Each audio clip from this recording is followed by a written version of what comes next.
Bassebo ne bannyabo abandaba olwaleero kizibu okujja oli n'akubuuza oba oli bulungi oba oli bubi, kuba ffenna embeera tugiraba nti akiraza mwoyo ng'ebbwa eridda mu nkovu, olw'okuba nti twaviiriddwako ffenna omuntu oli awo gwenyinza okugamba nti tubadde tumanyi, naye ate eri abamu ku ffe omuntu gwe tubadde tufaako era abadde afaayo gye tuli.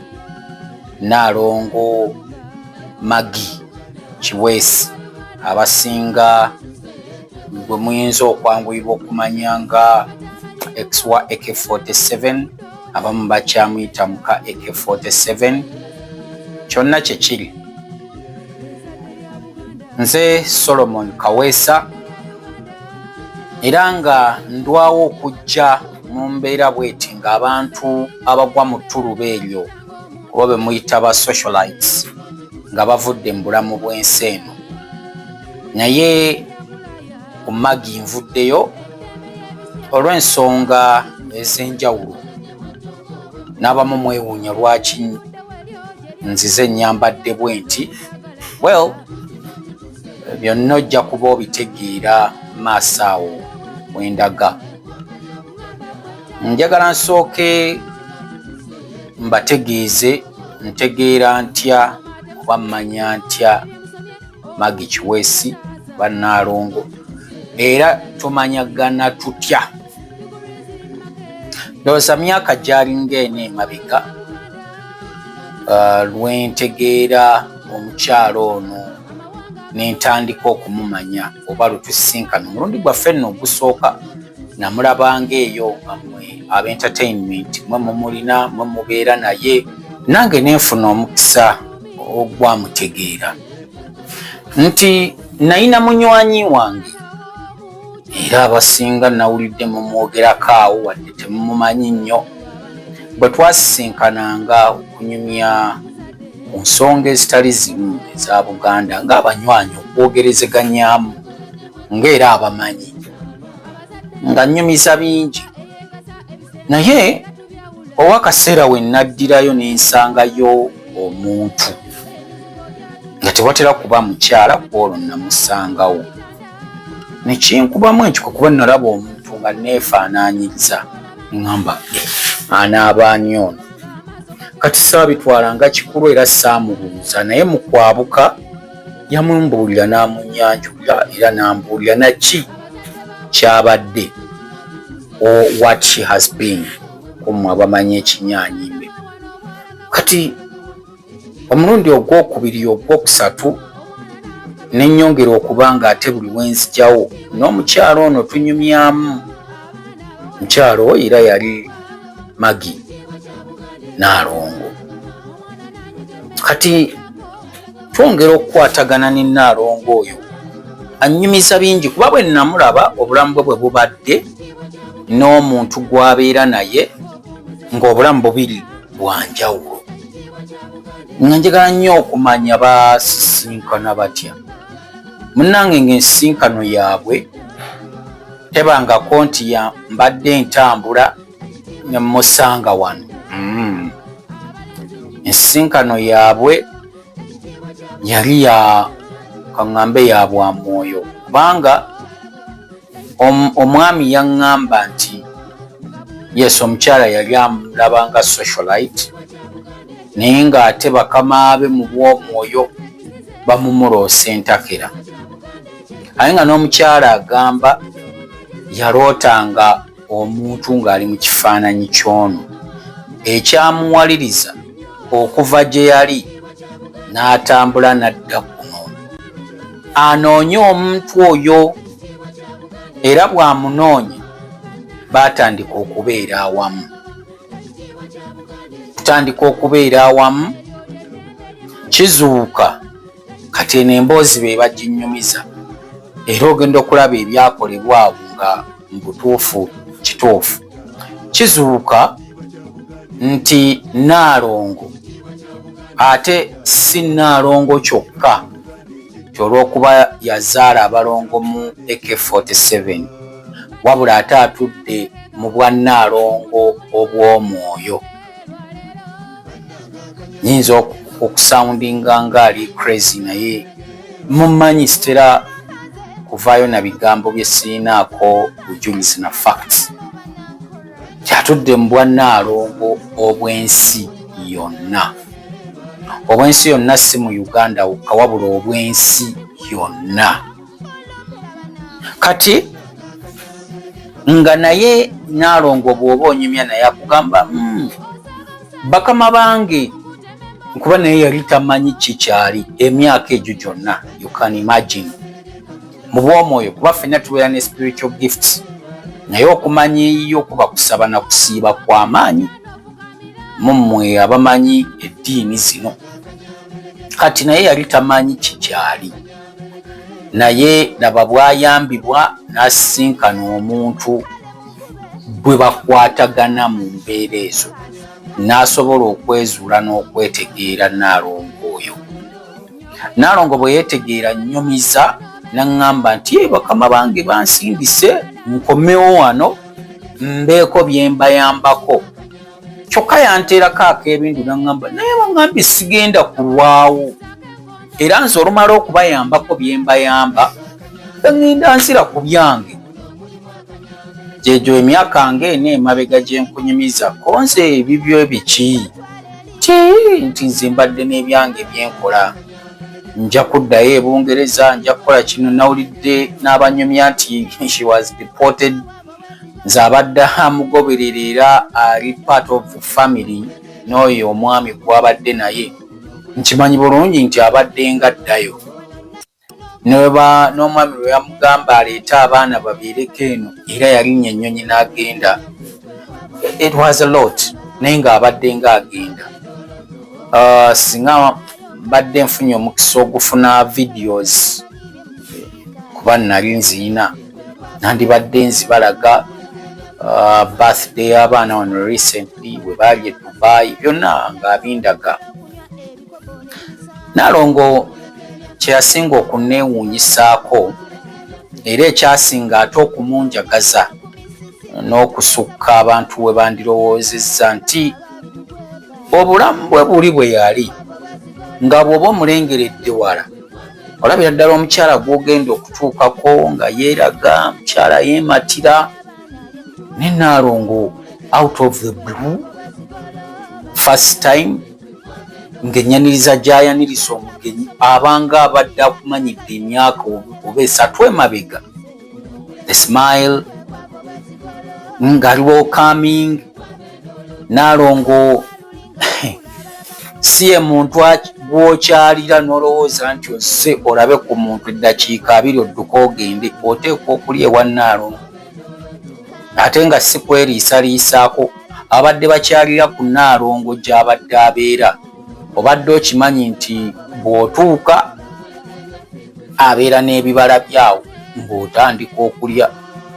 Ng'eno ssebo bw'ali bize bwakusiikira akanyama oba akakaliriro oba agambye omwana walya akagira oluti obeera oli awo ng'ennyama etuuse ennyingi. Gwe yeekomako n'ogamba bw'obanga omumanyidde nti omukyalo ono tagenda kukoma wano naye oba tomumanyidde oli ennyama n'obuba ate woogenda okuteeka emmere. Olumala ebyo ogenda okulaba ate n'emmere ze n'ogamba kiki ekigenda mu maaso wano. Kati nga bwe bulamu bwe muntu ayagala okwaniriza abantu, muntu ayagala okusanyukira awamu n'abantu. Naye nga sinnaba kwongera kunnyikizaayo mbadde nkyakubuulira ku bulamu bwe obwo obw'omwoyo nti najja nga mbanyumiza ebiboozi byange nga munvuma ku social media kuno nga ndi n'abantu abamu nambagamba amaanyi ag'obutonzi gatandikira mu Buganda ne munvuma nenge eyo fact bw'ogenda n'okola okunoonyereza ekyaggwawo nti mu kukka ffenna oba abasange abaatusookawo n'abazungu bwe bakkira. Naye kati abazungu abo bwe bakkira kuno waliwo ebyabaawo eyo mboozi nnamba bo ne bawaŋŋangukira eyo gye mubalaba kati Europe, ng'ekyali simanya Europia, ne bagenda nga basaasaana. Abawarabu baabo bagenze mu ddungu eyo. Kati munnange bo bwe batuuka eyo ebitonde bya Mukama ebyo, olw'okuba embeera yali nkakali, ate bo baafuna amagezi ag'enjawulo, baageziwala. Kuba ffe baatuleka kuba abasange mwe tuva baabaleka mu bulamu obuli comfortable. Enkuba etonnya, omusana gwaka, togenda kubeera na mbeera ya butiti, tolina lw'ogenda kukya nti simanyanga leero obudde tebugenda kukya, bugenda kuba bukutte ku ssaawa 1:07 ez'emisana. Kati bo ne bageziwala ne basobola okwezimbira mu bulamu obwo.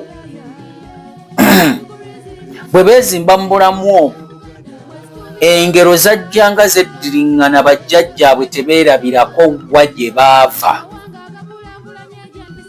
era nga babakuutira okunoonya wano. Ne mbanyumiza n'emboozi ya Alexander the Great. Sajja yaliwo mu myaka gya 200, simanya 20 emeka eddi, abasajja abaali abamegganyi, era nga naye baamulagulako okunoonya wano mu myaka egyo. Kati abazungu bano akaseera bwe kaatuuka ne basindika abavumbuzi ng'olwo bongedde okufuna amagezi nabutya bwe bayinza okunoonya gye baava. Ne basindika abavumbuzi ku Ssemazinga Africa, mwe bemuyita aba explorers. Baatambula era ne banoonya ensi Buganda ne bagifuna. Ebiwandiiko ebyajoogerwako gye biri mu bimanyi. Bwe bafuna ensi eno, baamanya nti ke kaseera okwenyweza. Abangereza mukimanyi nti basamya, wadde balina eddiini y'Obwangereza, mukimanyi, mwabiraba ku kwini waabwe obulombolombo na biki, n'okuteekako n'omujja, mwabiraba.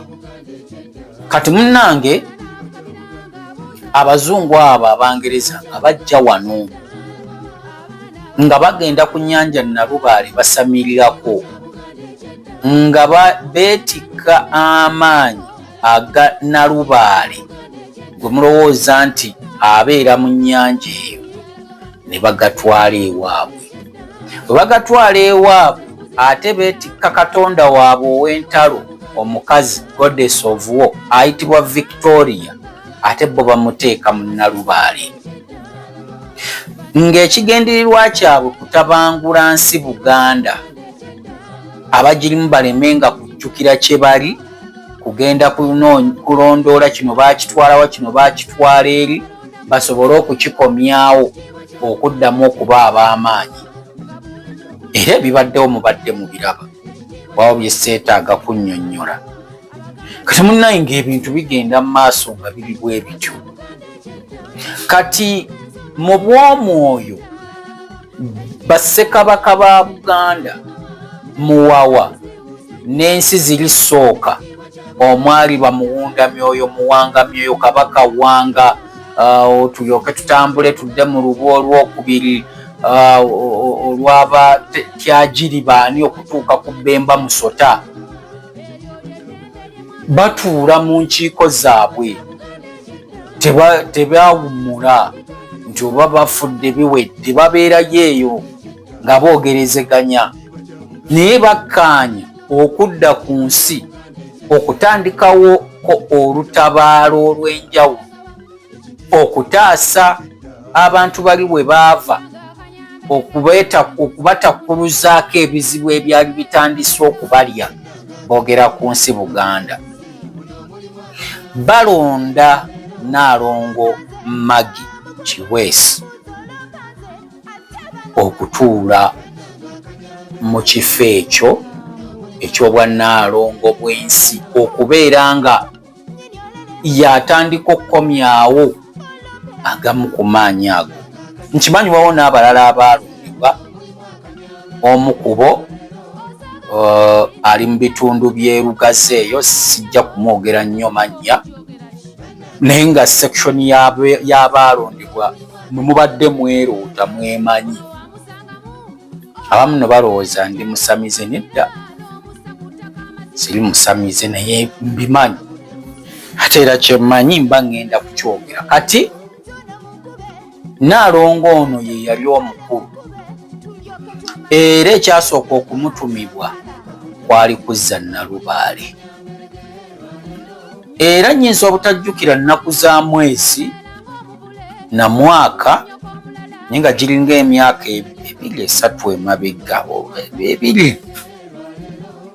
Nnaalongo oyo yagenda n'ayimirira ku Tower Bridge kuba bano bwe baamutwala baamuterekaawo bagiyita River Thames simanyi nnyo ku byatula awali Tower Bridge. Ye yasitula amaanyi ago era ebyaliwo abaaliyo baabiraba. Amazzi ago engeri gye gaasituka ekitali kya bulijjo nga Nnaalongo oyo ayimiridde ku bridge eyo n'asitula amaanyi ago ne yeetikka Nalubaale n'amukomyawo era Nalubaale taweza myaka 5 bukyakomawo. Omukyalo oyo ye yagenda n'amwetikka n'amuleeta. Nnaalongo bw'ajja mu bw'omwoyo buno yakyusa erinnya era babadde bamuyita Nnaalongo ndi wa Beene. Abadde Nnaalongo ndi wa Beene. Simanyi oba kibadde kitiibwa oba libadde linnya naye nga nange kennyini erinnya lye mbadde muyita Nnaalongo ndi wa Beene.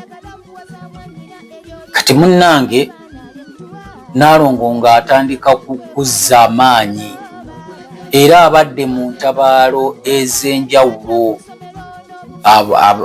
Abagundi abo baziyita ntabaalo abamanyi ebyobuwangwa. Entabaalo muzimanyi si kugenda kulwana nimba mulwana lutalo lwa mwoyo okubaako ebitereezebwa wano na wali. Kati entalo ezo zaabaddengamu era azirwanye n'aggusaako zaggusizza omuli no n'okkuba olubiri lulamba olwamusabibwa. Simanyi oba kyekyo ekyasembayo nga abakulu abo we baali baagala okumukomya babeeko awalala we bamutwala. Simanyi kuba mu bw'omwoyo osobola okufa leero n'obbulukukiramu mu nsi endala ng'ate olina ebirala by'ogenza okukola ekiyitibwa reincarnation komwe abasomyeko. Era examples muze muziraba documentaries ez'enjawulo ezikwata ku reincarnation. Kale bwe kibaawo nnyinza obutakyewuunya naye ebya Nnaalongo bibadde bingi. Naye okusinga kwa byonna njagadde okwanukula abantu ababadde banoonya likes mu bigambo nga afudde depression.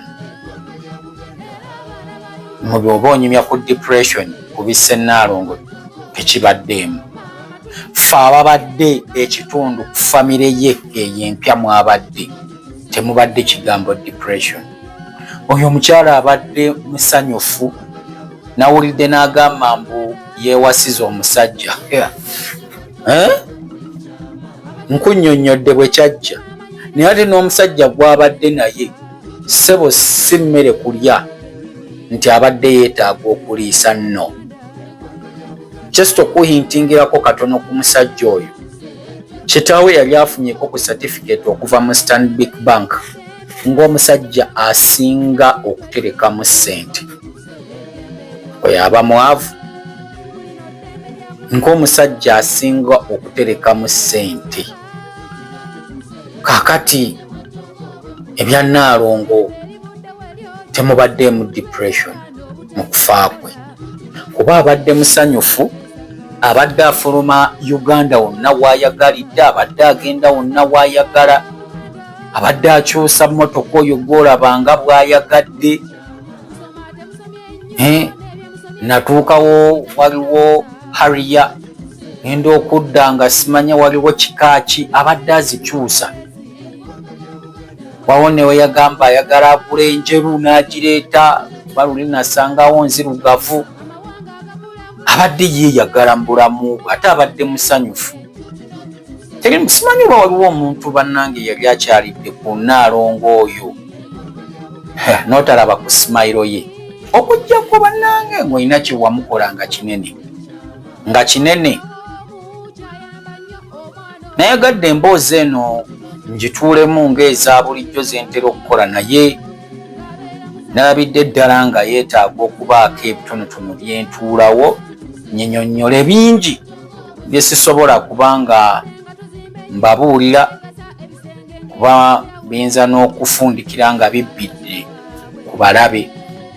Ate Buganda beetandyagadde babeeko ebimu bye bamanya. Byenjogedde ku Nnaalongo oli waddembe okubiwakanya, oli waddembe naawe okuvaayo ne version eyo gy'obadde omumanyiddemu, naye nze nga Kaweesa saamumanyira mu bulamu obwamu obw'okwambala obukomo n'enjegere, namumanyira mu bulamu obufaananako nga bwe nnyambadde olwaleero.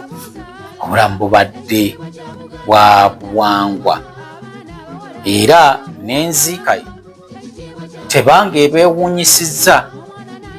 Omuntu aziikiddwa, infact taziikiddwa, aterekeddwa, abadde wa njawulo nnyo eri Obwakabaka bwa Buganda, naddala mu nsi yaabwo ey'emyoyo.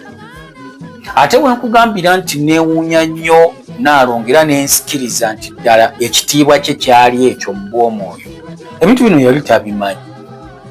yali tabimanyi. Naye akaseera kaatuuka nga Nnaalongo buli kyomubuuza ku buwangwa bwa Buganda abanga atudde wali n'abaaliwo n'akikunnyonnyola. Ababadde bagendayo for research munjulira, osobola okugenda mu comment section. Abadde nga abimanyi nti yaliyo, nti ekya Ssekabaka Gundi kyali nti oyo ekisubi kyamusala mu liiso waliwo ebitiire, n'akunnyonnyola. Mulimu ne bye twali tetumanyi. Abantu mujja kutuula eyo mwogere byonna bye mwagala, naye nze kino kyabadde kinkakatako okwogera. In fact when nali mwogerako ku kibanja kyange ekya X nga kyajje Mukama amuyite, nabagamba nti ngenda kukola akatambi akamwogerako. Nemwe temwewuunya lwaki mbadde sikakola akasobodde kukoleka leero. Kyo naawe kyebuuze. Nnaalongo gyali nze sikiwa nti agenze kuwummula buwummuzi. Nnaalongo alabika alina olutabaalo olupya lwagenda okulwana, naye ng'ate agenda dulwana mu bwamwoyo. Kwe kukkiriza kwange, naawe osobola okukkiriza ekikyo era osobola okumpakanya. Naye ebigambo bino nandibadde mbyogera ku muntu omulala yenna afudde, kuba abafudde wiiki eno babadde bangi, neera weebuze lwaki mbyogedde ku Nnaalongo. Nnaalongo siri muntu nti nkyanoonya likes ku mikutu gino kuba nzirina, kwegamba njagadde nzije mbabuulira amazima n'okujungulula obumu ku bulimba abantu babadde babataddemu. Simanya afudde depression, simanya okuva lwe bamukyawa abadde taddangayo kufuna muntu yenna, kale n'abeeraawo obulamu bubi. Simanyanga olwatuuka n'awasa omusajja, simanyanga ennaku ebadde emuluma nnaku ki. Nnaalongo abadde alya n'anywa n'okweyongeza neyeeyongeza, oyo aba mu nnaku, aba mu depression. Ndowooza abamu ekibajjeyo okwogera batyo beebuuza lwaki yatuuka n'ava mu limelight. Emirimu gino egy'obuwangwa gyamugobayo. jamugobayo. Alina n'akaboozi ke yannyumizaako lumwawo ku bakulu mu bw'omwoyo abaali nga bawakana wakati waabwe nga bamusisinkanye. Ng'omu ayagala nnyo ajje nga yeekubye ka make-up n'akaviiri kaggweri, ng'omulala agamba nze tebinnyumira. Kale n'abeera awo ng'asobola kyokka nga ngamba yateranga basisinkana babiri. Kale nze Naalongo bwentyo bwe mbadde mumanyi bwe ŋŋenda okumujjukira ng'omukyala abadde tavaako ssanyu, nga ankubira nnyo. Bwe twasemba okwogera n'aŋŋamba Bakaweesa, badde mulwadde nga tonkubira na ku ssimu ombuuza. Ngamba mbadde simanyi, nange mbadde bize. N'aŋŋamba naye nateredde, kati tuddayo ntabaalo. Nze kale Mukama ababeere. Saamanya nti ekyali kimuluma kyali kiyinza okumutuusa awo, saamanya. Naye ng'ate ku ssimu era yaŋŋambako kyabadde mulwadde. Kati ebyo ebyabaddewo era byebyo ebibaddewo, obulamu bwe bwe buto bubadde. Saagala wabeewaddamu bawuddisa nga talina bukakafu, talina bujulizi. Ebiibyo Naalongo tugenda kukusulwa nnyo, naye mmanyi waliwo ky'obala ekirala.